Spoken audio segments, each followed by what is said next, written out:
बिस्मिल्लाहिर्रहमानिर्रहीम, अस्सलाम वालेकुम। पाकिस्तान में इलेक्शन एक मामा बन के रह गया है। पाकिस्तान में जमहूरियत है, आइन के ज़रिए पाकिस्तान को चलाया जा रहा है। 1973 का कॉन्स्टिट्यूशन इस वक्त प्रोमulgated है और उसके तहत पाकिस्तान को चलाया जा रहा है, लेकिन आइन के ऊपर पूरा अमल दरामद नहीं किया जा रहा। जैसा कि आइन में लिखा हुआ है कि अगर किसी भी एक सूबे या कौमी असम्बली को डिज़ोल्व किया जाता है तो 90 दिन में इलेक्शन किए जाएंगे। तो पंजाब असम्बली और केपी के असम्बली डिज़ोल्व कर दी गई है, लेकिन 90 दिन के अंदर इलेक्शन नहीं हो रहे हैं। फिर लाहौर हाई कोर्ट में रिट पिटीशन दायर की, जिसमें लाहौर हाई कोर्ट के जज साहब ने ऑर्डर किया कि ना इलेक्शन फौरी तौर पर इलेक्शन करवाया जाए 90 दिन के अंदर। उस सेम मैटर सुप्रीम कोर्ट में भी इनिशिएट किया गया। सुप्रीम कोर्ट ने भी ऑर्डर किया कि इलेक्शन करवाए जाएं और इलेक्शन की तारीख भी 30 अप्रैल रख दी गई, लेकिन उसके ऊपर भी इलेक्शन का जो थे मामला ठीक ना हुए।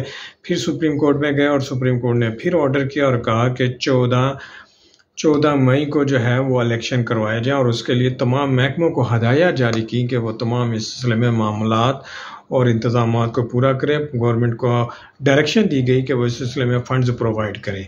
आज 11 अप्रैल थी। आज इलेक्शन कमीशन ने रिपोर्ट सबमिट कर दी है सुप्रीम कोर्ट में, जिसमें उन्होंने कहा है कि गवर्नमेंट ऑफ पाकिस्तान ने उनको फ़ंड रिलीज़ नहीं किए हैं।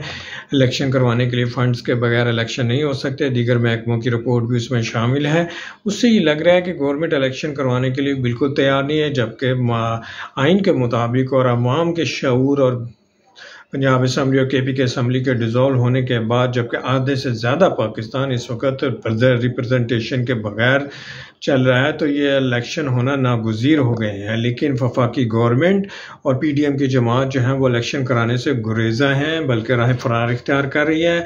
हाई कोर्ट के ऑर्डर को मानने के लिए तैयार नहीं है, ऑनरेबल सुप्रीम कोर्ट के ऑर्डर को मानने के लिए तैयार नहीं। सुप्रीम कोर्ट के 2 ऑर्डर इस सिलसिले में जारी हो चुके हैं और सुप्रीम कोर्ट के दोनों ऑर्डर को उन्होंने फ्रस्ट्रेट किया है। और अभी तक इसमें इंतहाई दिलचस्प पहलू ये भी है कि सुप्रीम कोर्ट के 2 ऑर्डर की इम्प्लीमेंटेशन नहीं हुई। सुप्रीम कोर्ट ने 2 दफ़ा ऑर्डर किए, तो सुप्रीम कोर्ट ने अभी तक किसी भी आला अहदेदार या प्राइम मिनिस्टर या फिर लॉ मिनिस्टर या फाइनेंस मिनिस्टर या मिनिस्टर फॉर डिफेंस, जो कि इस मामले में रोड़े अटका रहे हैं, उनके खिलाफ सुप्रीम कोर्ट ने अभी तक कोई तौहीन अदालत की कार्रवाई का आगाज़ नहीं किया, क्योंकि जब तक तौहीन अदालत की कार्रवाई का आगाज़ सुप्रीम कोर्ट ऑफ पाकिस्तान नहीं करेगी, मुमकिन है कि अब गवर्नमेंट जो है इसी तरह डिलेइंग टैक्टिक्स यूज़ करके अवाम को और कॉन्स्टिट्यूशन को फ्रस्ट्रेट करना चाहते हैं और ऐसा रॉन्ग प्रेसिडेंट कायम करना चाहते हैं कि आने वाले दिनों में जो भी हुकूमतें होंगी वो ये अपने हालात के मुताबिक इलेक्शन को डिले कर सकेंगी, और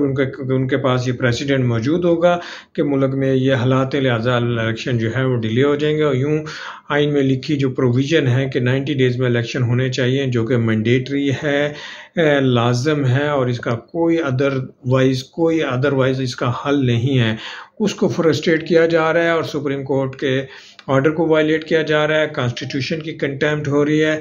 बड़ी हैरानगी की बात है। और पाकिस्तान के सियासतदानों के ऊपर सवालिया निशान खड़ा हो गया कि पाकिस्तान के सियासतदान कॉन्स्टिट्यूशन को नहीं मानते, सुप्रीम कोर्ट को नहीं मानते, तो ये फिर जमहूरियत क्या हुई? फिर ये सियासत किस बात की है?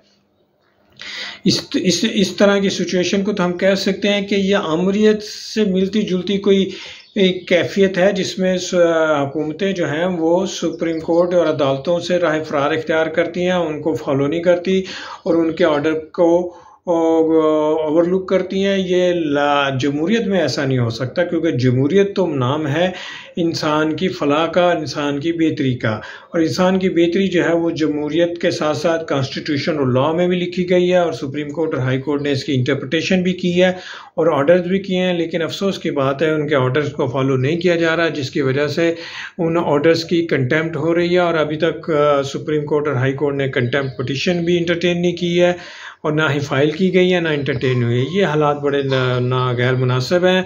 अब देखते हैं कि क्या होता है, क्योंकि सुप्रीम कोर्ट के ऑर्डर की वायलेशन और कॉन्स्टिट्यूशन की वायलेशन जो है तशवीशनाक बात है। इससे अच्छा तो मार्शल लॉ का दौर होता है, कम से कम वो हम ये बात तो समझ सकते हैं कि मार्शल लॉ है, लिहाजा हमारा जोर नहीं है, जमहूरियत का जोर नहीं किया जा सकता। लेकिन जब जमहूरियत हो तो फिर तो कॉन्स्टिट्यूशन और कानून की बालादस्ती का हमारा समझना और उसको फॉलो करना हम पर लाजिम है। लेकिन अब इस वक्त पोजीशन ऐसी है कि अब सुप्रीम कोर्ट ही इस बात का फैसला करेगी कि वो आया कंटेम्प्ट में वज़ीर आज़म या लॉ मिनिस्टर या या किसी इलेक्शन कमीशन को कोई इस मामले में कंटेम्प्ट में सज़ा दे। जैसे कि आज ही बड़ा इंटरेस्टिंग केस हुआ है कि आज़ाद कश्मीर के वज़ीर आज़म को हाई कोर्ट ने कंटेम्प्ट में सज़ा देकर उनको नाअहल करार दे दिया है, और ये एक सुप्रीम कोर्ट गए हैं तो सुप्रीम कोर्ट में कुछ इसी तरह की पोजीशन नज़र आ रही है।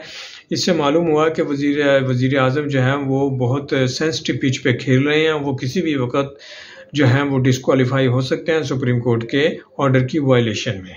देखते हैं कि आजकल के अगर नेक्स्ट 48 आवर्स बहुत अहम है, देखते हैं कि इसमें हुकूमत क्या पेशकदमी करती है और सुप्रीम कोर्ट इस सिलसिले में क्या मुनासिब इकदाम करता है और कोई ऐसा ऑर्डर जारी करता है जिससे कोई ऑर्डर की इम्प्लीमेंटेशन हो सके। Thank you.